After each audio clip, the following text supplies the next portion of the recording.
On this Saturday of Holy Week, let's just take a minute and take a breath. You know, the Bible doesn't really tell us a lot about this day. We find a little bit of information in Luke 23:55 through 56. The women who had followed Jesus from Galilee now are following Joseph to the tomb where they're going to lay Jesus' body to rest. And this is where it picks up. It says, "Then they went home and prepared spices and perfumes.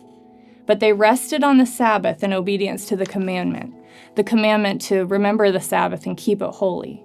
You see, God designed in his great sovereignty that Jesus would be crucified on Friday, which the Jews used as preparation day to get ready for the Sabbath, which was Saturday, the day when they were supposed to rest. Imagine being these women. They had just endured this great sorrow watching their Savior, their friend, die an excruciating death on the cross. And now they've prepared everything so that they can take care of his body. And they've probably been running on adrenaline, and then everything comes to a screeching halt.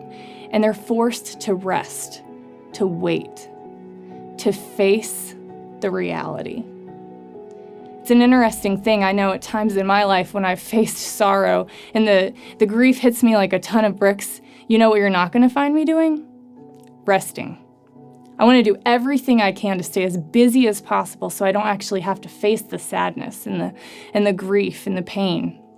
And even as I think about Easter and how it comes year after year after year, usually I just want to skip over this day and go straight to the happy ending. But I know something that these women didn't know, and that's that there was a happy ending.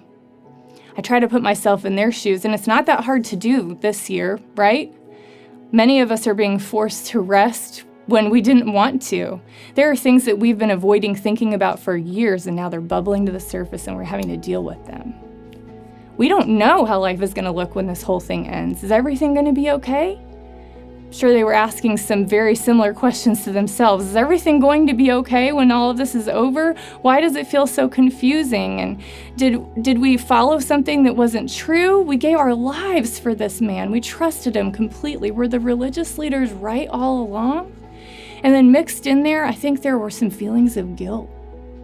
We don't know all the details about these women, but we can be fairly certain that they had witnessed everything that happened with Jesus at Calvary.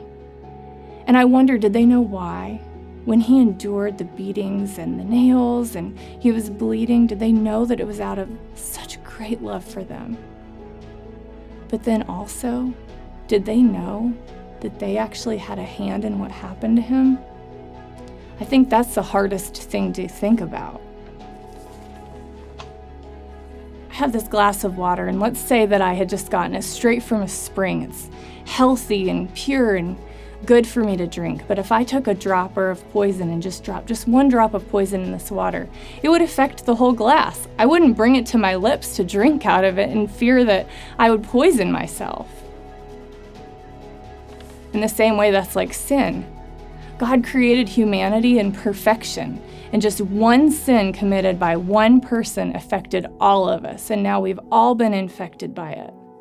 We all have sinful hearts. I do, you do, these women in this story did.